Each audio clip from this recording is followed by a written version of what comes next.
the next panel, which is a very interesting panel. It has to do with Africans living and studying in Israel as an asset. And Joey Lowe founded IDC Herzliya, actually, in addition to Israel at Heart. Joey's one of our founders. He established, folks, if we can have your attention, please take your seats. Please don't make noise. Please have respect for the next session.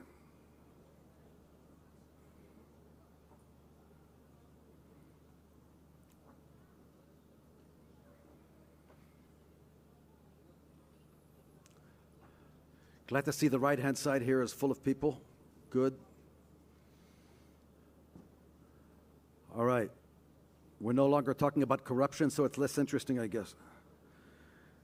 All right. So, I'm going to start all over again. This session is about Africans living and studying in Israel, and the question is it an asset for Israel or not? This session is sponsored by Israel at Heart, by Joey Lowe, who recently I've called the Albert Schweitzer of African Affairs in Israel. And Joey founded Israel at Heart in 2002 as a non-profit organization whose single concern is the well-being of the state of Israel. And at Israel at Heart, what Joey always likes to promote is a better understanding of Israel and its people. He always loves to explain that he's not some other conventional Jewish organization, nor does he represent any governmental body or political party, and therefore, Joey and those he supports are able to express themselves freely with no constraints whatsoever. And it's really interesting to see how Israel at Heart evolved. At first, there were groups which Joey sent overseas to make the case for Israel at a time when there were a lot of Israel bashers in the world during the time of the Second Intifada. And then came a second wave of Zionism on the part of Joey Lowe. He walked in one day to IDC Herzliya with a suggestion that unlike many academic institutions in the country, we should do something to absorb Ethiopian Jewry in the state of Israel in academia. And he established a program here where dozens upon dozens of Ethiopian Jews, most of whom were officers in the IDF, have come to study at IDC Herzliya, have become top lawyers, clinical psychologists, business persons, members of the Foreign Ministry, members of the Ministry of Defense, and many, many other professions, and made a huge impact in that many of these individuals who graduated at IDC Herzliya are also role models. Now, in the past couple of years, Joey has focused his energy and resources on defeating the government's deportation policy.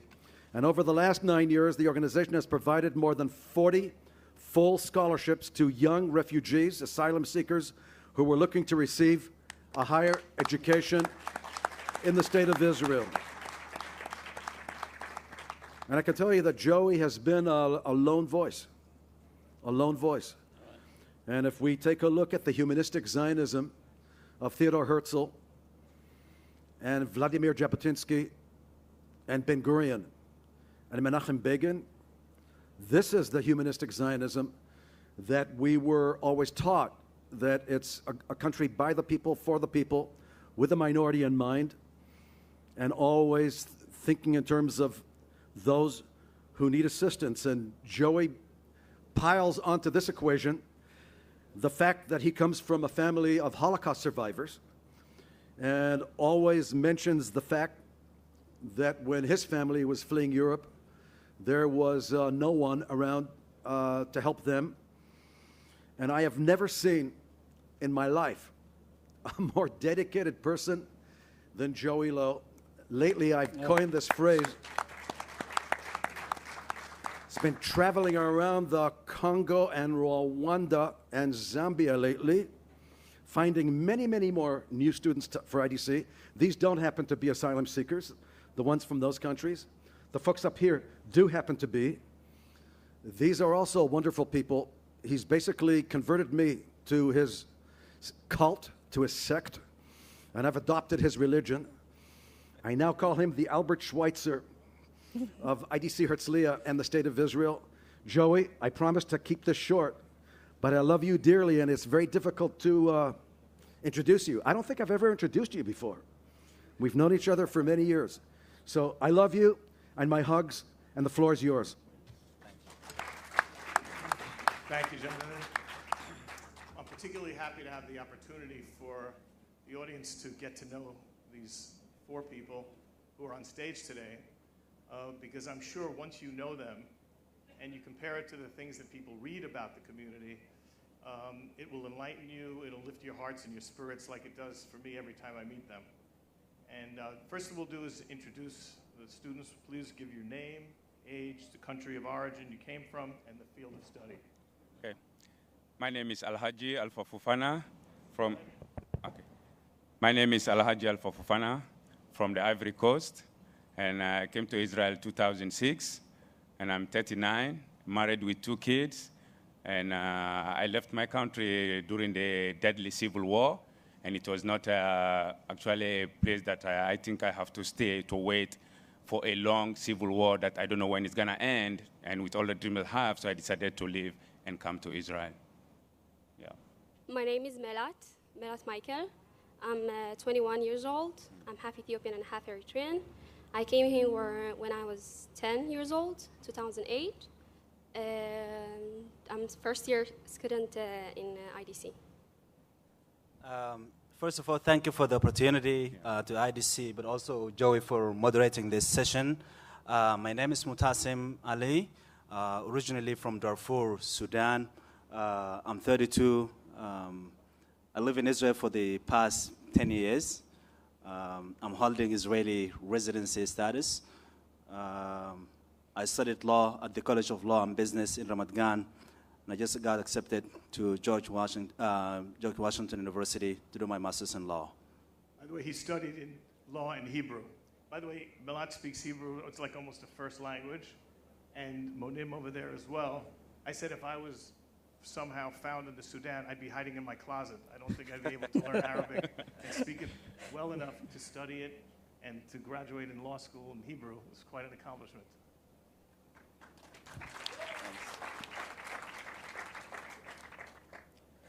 So, hi, everybody. It's really an honor to be here. My name is Monim Haroon. I'm from Sudan, Darfur. I came in Israel at the age of 23. Now I study at Hebrew University, political science and business on my second year. We can go one by one and find out why did you leave your home country? Okay. Where are your family members, those who aren't here or if some are here, and what are they doing now? Okay. First of all, before going to the question, I would like to say first, thank you to Joy that I did my undergraduate at IDC and graduate as an interactive communication student and currently doing my master in organizational behavior, which is really a blessing for me. That I think without Joy, this would have not happened. Yeah. So I left my country, as I said previously, in 2006 during the deadly civil war in the Ivory Coast. And it was really intense and difficult situation for me to stay because I lost my father and most of my family in the war. And my mom and 2 siblings, they fled to Guinea and where they are currently living. And I was lucky to escape to Mali and end up in Egypt. And Egypt was the only country that I have access to by then. And then, what was the good news in the whole neighborhood of Israel here is the only country that was recommended to go to during 2006. Because they're the only one that received refugees and treat them with humanity and give them access to whatever was available for them by then. Till 2012, when things changed And then they start to push the situation, make it very difficult for people. But in 2006, it was the best place for asylum seekers. Yeah. I left my home country when I was 4. I was 4 years old. I left there with my family to Sudan. I lived in Sudan for 6 years. And then all the massacre started, so we couldn't stay there. And then we started the journey to Israel. I didn't know that by then. I was told that we are going to go for some kind of a travel or something. And then I ended up being here. So my parents did the choice to come here. And I have 3 little brothers. Currently, they are living in Ethiopia with my mother. My father died on the way, so yeah, I lived here for 6 years in Beit Ashanti, and now I'm here.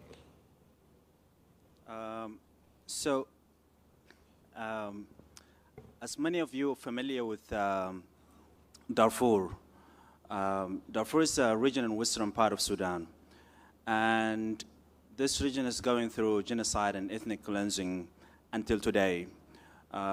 Over 500,000 people were murdered only because of who they are, not because of any crimes they have committed. And my family and I had to separate in 2003 when I was 16. They had to flee to the north. They live in displaced persons camp within Darfur until today. And I moved to the south, and in the end, I ended up in Israel. That's a long journey. Maybe we'll talk about it later, but part of the reason why genocide is taking place is because the central government in Sudan, under Bashir back then, he was now ousted by the people, but still there is no freedom and democracy in Sudan. Their main idea was to change the racial identity of the region Darfur from African majority to Arab majority. So that's part of the reason why I had to leave the country, basically because of racial persecution and political persecution. Good. So because my story is pretty similar to Mutasim's one, so I would rather to say mine in Hebrew. So I hope that everyone understand Hebrew here. אז בדומה למה שמוטסים אמר, אני נולדתי גם בדארפור, שזה אזור שמתבצע בו רצח עם לצערי הרב עד היום. נפרדתי מהמשפחה שלי בתחילת שנות 2000, שאז התחיל הרצח עם. עברתי לאזור אחר, הם נשארו באזור שכיום הם תחת שליטת המורדים. חלקם עברו למחנות עקורים בתוך דארפור, ואני עברתי לאזור אחר. ושם התחלתי לימודים עד האוניברסיטה, ולאחר מכן, כשהייתי באוניברסיטה, התחלתי להיות פעיל פוליטי, ולכן שרדתי בהתחלה רצח עם, ולאחר מכן נרדפתי בגלל הפעילות הפוליטית שלי בתוך סודן, ונאלצתי לצאת מהמדינה.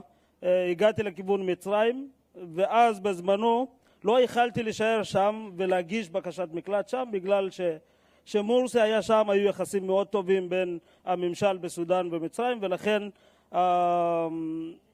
האופציה היחידה שנשארה לי היא ללכת לכיוון הדמוקרטיה היחידה במזרח תיכון, שזו ישראל. Mutasim, how many asylum seekers were there at the peak? How many are there now, and how many are coming into Israel? So when refugees and asylum seekers started coming to Israel was back in 2005. And because then there was no fence, many refugees and asylum seekers, mainly from Eritrea and Sudan, decided to come to Israel.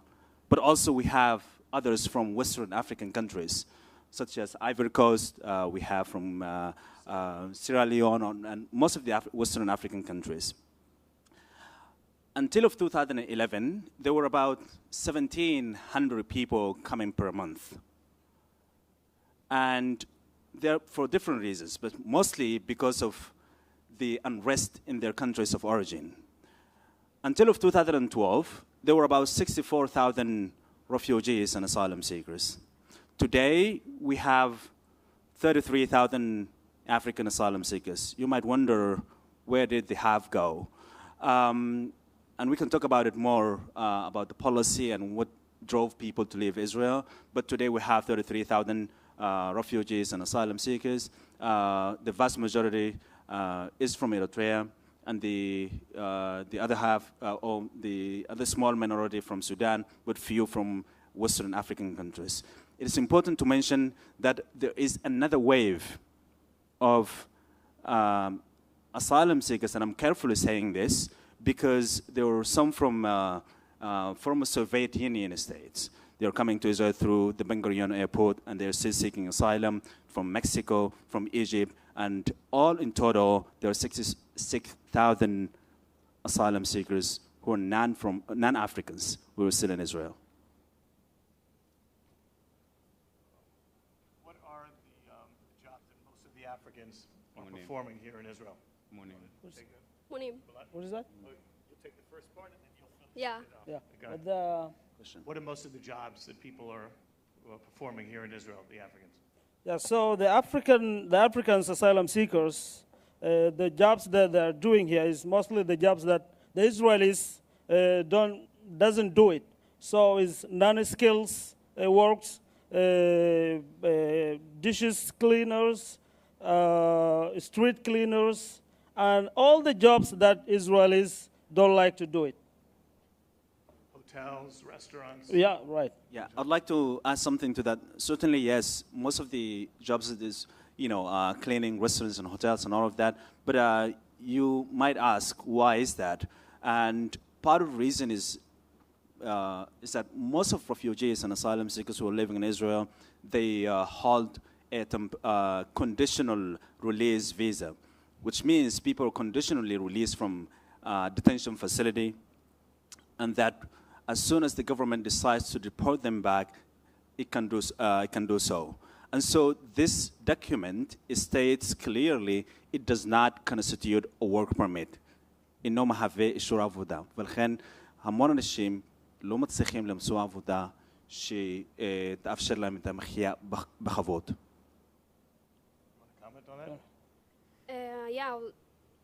אני רק אוסיף, יש את חוק הפיקדון, שלוקחים 20% משכר החודשי של מבקשי המקלט, והם מקבלים את זה ברגע שהם עוזבים את הארץ.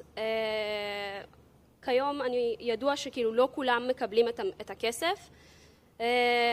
רציתי רק להסביר שזה ממש משפיע בחיי היום-יום של משפחות ואנשים שגם לא כאילו שהם רווקות, ובמיוחד בילדים שהם גדלים בלי, כאילו אין להם את הזמן לתקשר עם המשפחות שלהם, עם ההורים שלהם, וכי הם כל היום נמצאים במסגרות מועדוניות או כל מיני קייטנות שהם שמים אותם אחרי הבית ספר, כי ההורים צריכים בעצם לעבוד שעות כפולות כדי לממן את הכל, והרבה פעמים יוצא שנשים אין להם את האפשרות ללמוד, כי הן צריכות להישאר עם הילדים לפעמים גם, וזהו נראה לי. אתה רוצה? I just want everybody to keep in mind that there are in Israel maybe 30,000 Filipino workers. There are Thai workers working in the fields. The Filipinos are home givers. There are Chinese people in Israel helping to build the roads. These are all migrant workers who are brought in specifically to do jobs that they feel aren't going to be filled by the local people.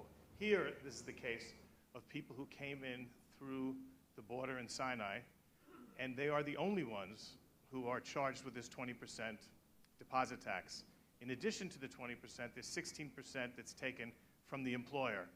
There was a report yesterday from Kavloved that said there are hundreds of millions of dollars in accounts supposedly held for the Africans. They didn't get it. And in addition, many of the employers who deduct the 20% never put it into the account. They just use the 20% as a discount for them on the workers. כן, מה שרציתי להוסיף על החוק הפיקדון, אולי אתם שואלים למה החוק הזה נעשה בכלל מלהתחילה. לפי הטיעון של חברי הממשלה ואנשים שהתחילו את החוק הזה, זה כדי לעודד את מבקשי המקלט לצאת ממדינת ישראל ולחזור חזרה למדינות המוצא שלהם. אז מה שאני רוצה להגיד שיש פה בעייתיות באבחון של החוק ושל הבעיה עצמה. זאת אומרת שהממשלה חושבת, או זה מה שהיא רוצה להגיד, שהבעיה פה, או הסיבה העיקרית שמבקשי מקלט נמצאים בישראל, זה כסף ועבודה וכו'. ומה שרציתי להגיד, לפי המספרים, החוק הזה כבר התחיל מהשנת 2017, אבל זה פשוט לא עודד אנשים לצאת, כי הבעיה היא לא כסף. אם יש לך בחירה בין כסף וחיים, אז אתה תבחר להישאר בחיים. וזה גרם פשוט לבעיות אחרות, כמו שמלט אמרה מקודם, שמשפחות לא מצליחות לחיות באופן מינימלי אפילו, כי מההתחלה אנשים מקבלים המשכורות הכי נמוכות שיש, ועל כל זה מורידים להם 20% ועוד 16%, ולאחרונה גם הבנו שהכסף הזה הוא לעולם לא הולך לחזור למבקשי מקלט, ואף אחד לא יודע לאן זה הולך. Also, please keep in mind, January 2018, the Israeli government decided to deport all the Africans who were in Israel, which was, again, as a Jewish person, when I heard the word deport, I said, this is what they did to us as Jews. You know, my mom left when she was 5. She left Berlin, lived in Belgium for 7 years, in Cuba, France before that, and then came to America as a 15-year-old. And I was raised in a home. My dad was from Austria. When I met these students, I felt it was my opportunity to give back to them the things that my parents, you know, taught me growing up about what Jewish values are, what does it mean to be a Jew. And I went to yeshiva for 12 years, and it's particularly painful to me to get to know the group and then see how the Israeli government presents them as, you know, robbers, rapists, and the most horrible terms, instead of embracing them and welcoming them. And we'll discuss how they can be such an asset for Israel if only Israel would use its mind and its brain in a more positive way. We were talking before about corruption in the Israeli government. This is one more example where the compassion, there's no humility, there's an effort to use them as a scapegoat for many of their own problems. And again, as a Jew, I am a little bit very ashamed that Israel as a country doesn't stand up and rally behind saying this is what we demand of our people.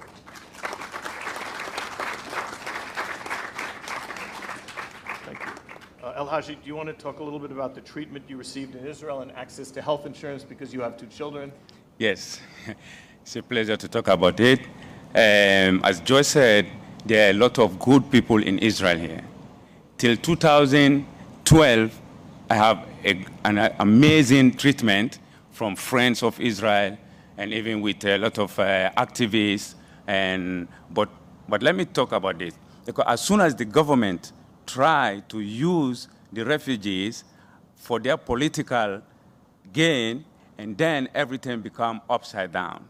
And what happened? In 2012, the government lifted all the protection for refugees, mostly the Ivorian. So we fall into that categories. And within that time, we lose all our right to insurance, no bank account, and we have limited access to many things. And what happened? On the insurance issue, some of the family members, thank God with, how we call it, Mikael, because there are still some organizations here who are fighting very hard to help the refugees. So Mikael Insurance Company took this upon themselves. They said, okay, all parents who have a child here, so we are ready to give insurance under your child name. So this is how some of us, we are lucky to get an insurance. But what about those people who don't have family, without children here? They left without insurance, and they got sick, nowhere to go.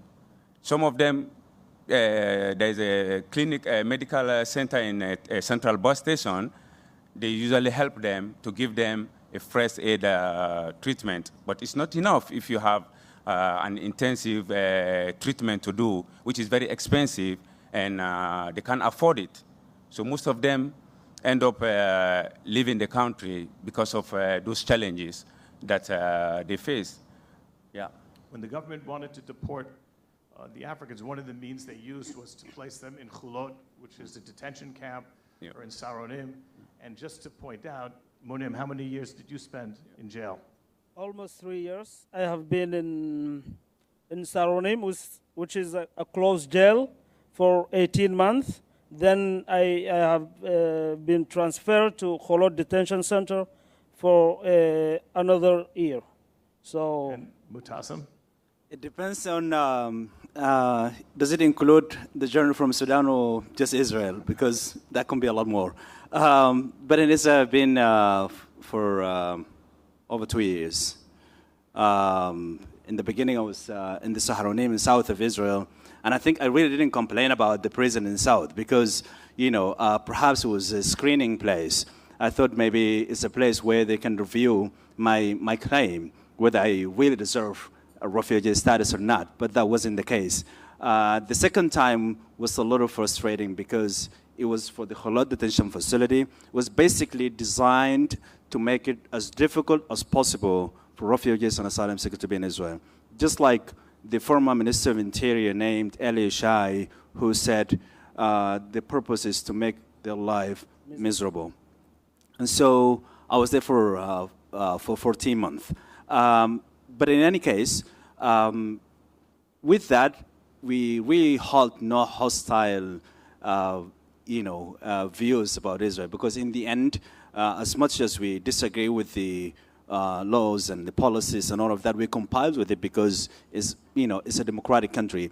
But then, on the other hand, you have got this bigger society who, protested every day to say that this is not the country that we want to see. And this is one of the greatest things that we definitely will talk about it before we finish the panel. What's been the most frustrating and disappointing thing about, during your stay here in Israel? You want to start with him? Yes, I think one of them is, maybe it's a bit ridiculous, but that they didn't agree to teach me Hebrew while I was in prison.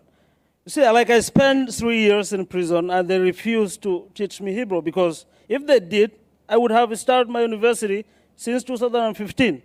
So this is one actually. And other reasons are that I'm a little bit disappointed because we expect as refugees from Israel to be treat us differently. And especially Israel. Why? Because of the Jewish history. The Israelis should be the one who understand deeply what's mean to be a refugee and what's mean to be abused based on your ethnicity or based on what you are. So because of our high expectations that we had on Israel, that we have bigger disappointment on Israel. But again, I'm saying this, and always I'm saying this, that I personally do not blame Israel for their treatment, because I think the responsibility for me to be protected is the responsibility of my country, the country that I came from, and not Israel.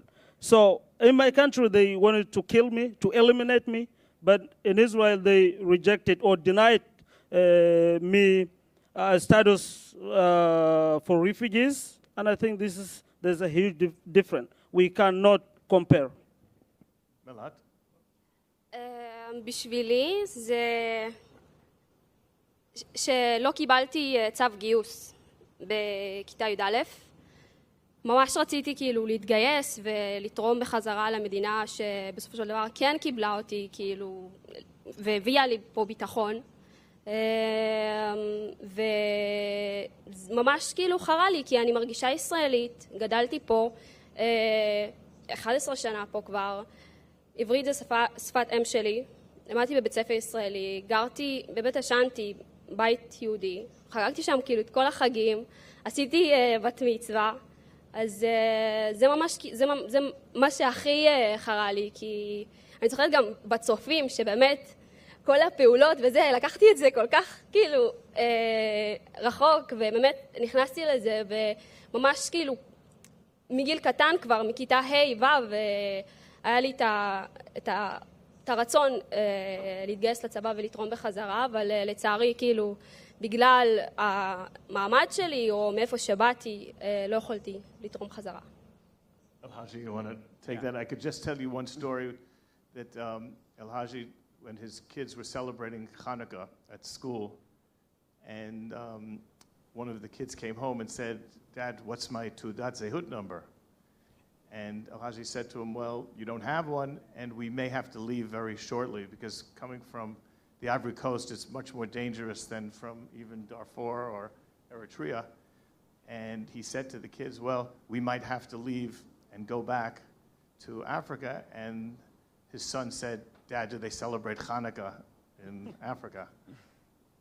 Remember that? Yeah, exactly. Yes, that's what he said. And also he asked me, when you go there, are we going to learn in school in Hebrew or which language? Because I don't want to learn in any other language without Hebrew. Only in Hebrew I want to study. You know, it's so amazing. But let me go back to the topic. Like the most frustrating part here is Israel failed to give us the freedom to contribute to the Israeli society. Because with all what we've achieved here, I believe if they give us the freedom to implement this, will be an asset or contributory factor to Israel to extend this to Africa, where it's highly needed today, because Israel is one of the startup nations and high-tech nations which Africa need all what Israel is doing. But they don't give that freedom, and most of us will have this idea, we've worked and studied very hard, we've achieved this, but they didn't give us the freedom to get involved into this issue. They don't give us the working permit to do internship, to learn and how to collaborate, how to take Israel high-tech or Israel company to Africa. Yeah, it's one of the most frustrating part. Yeah. What do you believe is Israel's greatest strength and some of the impressions that you have after living here for the amount of time you have? You want to start with Mutasim?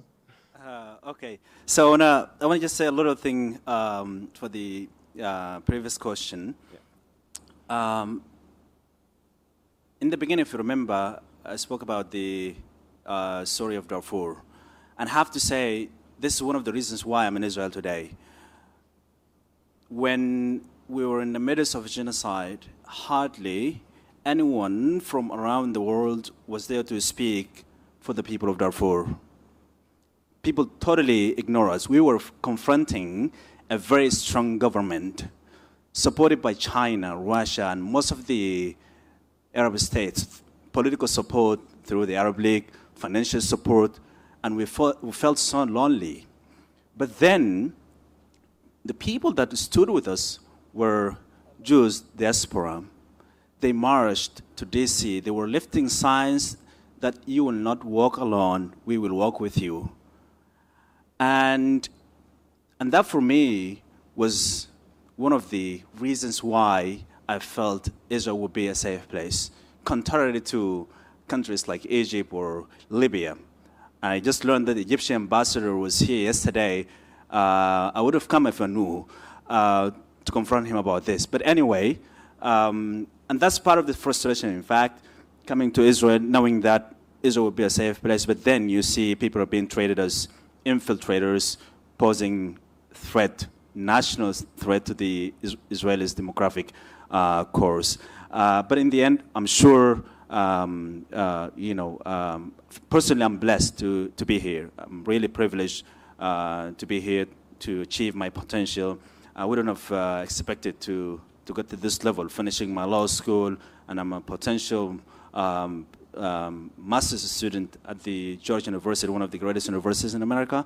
And I think one of the greatest things about Israel is that you can always express your views. Think about it.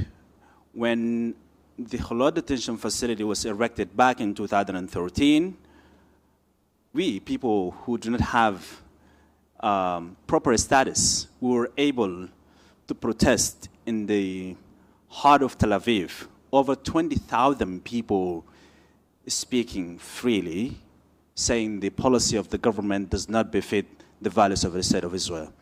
This would never have happened anywhere in Africa or in the countries in the region. I'll give you an example. In Jordan in 2015, 1,800 Darfuris were deported back to Khartoum directly, only because they protested for their rights. This is not the case in Israel. My frustration is that Israel, there is a place that we can improve things. Always there is a chance. This is one of the really strong points of Israel. Always there is an opportunity to make it a better place.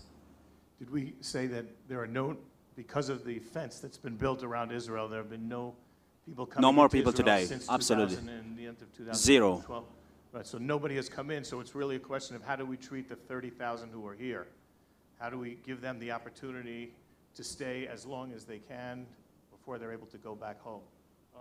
Alhaji, you want to talk a little about ASO? That's the African Student Organization that was established by the students. This is 2 years ago. Yeah, 3 years ago. Yeah, we started 3 years ago, but to be really active was 2 years ago. And what happened here is because we got tired of fighting that we're refugee and we're not refugees, refugee and not refugee, and this is time-consuming. And we realized that a lot of people in the community that have a high potential to improve, and we came together. We decided to create this amazing group.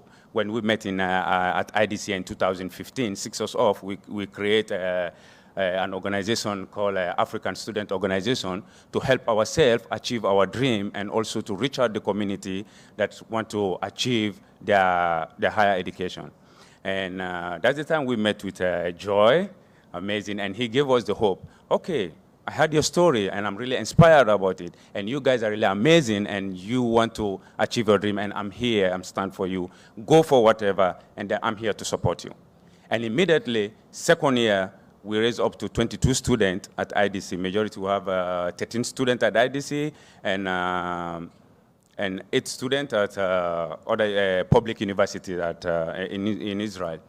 And today we have 42 students, 19 studying at IDC, and others in different public universities in Israel. And we create a very cohesive relationship with them to make sure that we achieve this dream. Yeah.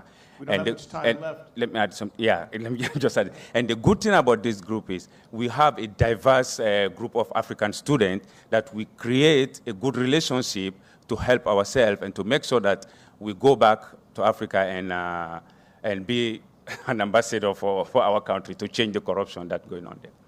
If you want to talk for a second about your long-term plans and a takeaway message you'd like to leave to the audience. Good. So I will, okay, אני אמשיך ממה שאלהג'י אמר. אני חושב שיש פה דבר מאוד מהותי שהממשלה מפספסת, ואני חושב שזה גם אולי הקהל פה והאזרחים ששומעים אותנו יעזרו בכך שנגיד לממשלת ישראל שאנחנו לא סתם פליטים. אנחנו בני אדם שיש לנו פוטנציאל, שבאמת לא, כאילו רובנו פה או כולנו פה לומדים בהשכלה הגבוהה בישראל, ולכל אחד מאיתנו יש תקווה שמתישהו המצב ישתנה במדינות שלנו ונוכל לחזור ולבנות דמוקרטיה שאף אחד אחר לא יצטרך ללכת את הדרך שאנחנו הלכנו בה, שאף אחד אחר לא יצטרך לחיות בתנאים שאנחנו חיינו בה. ואני חושב שכמו שמסכים מאוד ממה שהלהג'י אמר, שיש פה גם, כאילו ישראל מפספסת דבר מאוד חשוב.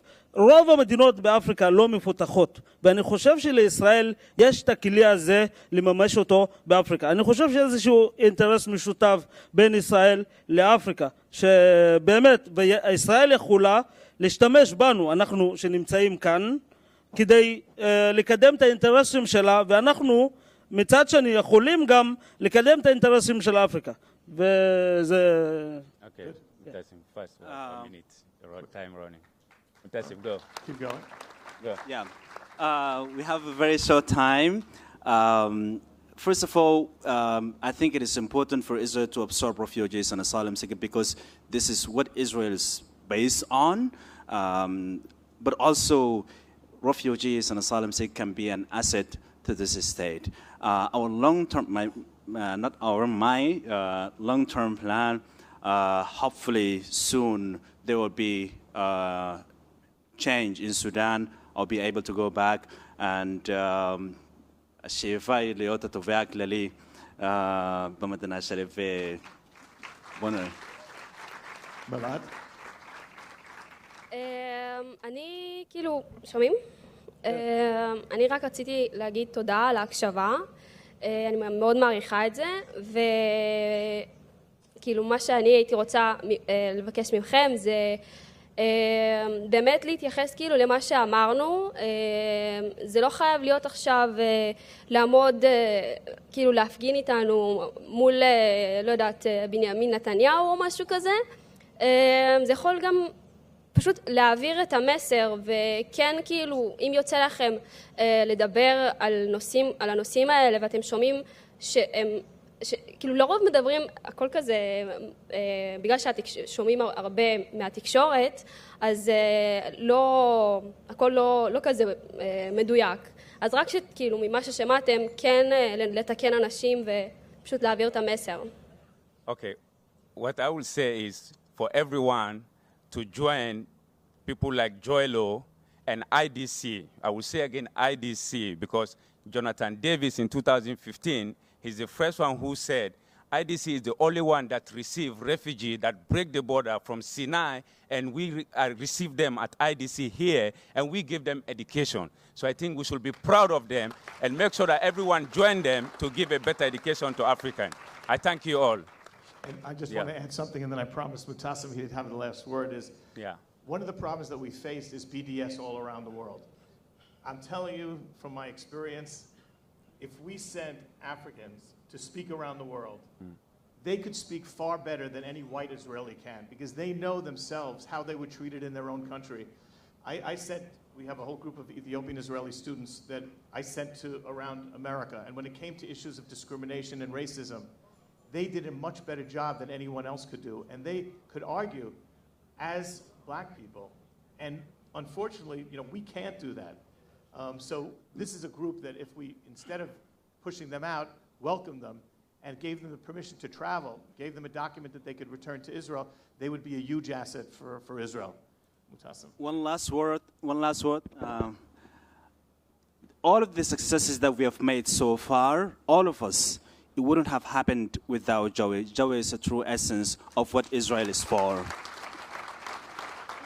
This is the Israel that everyone wants to see. I want to say really thank you, Joey, and without you, none of this would have been possible. Thank you, Joey. Thank you so much.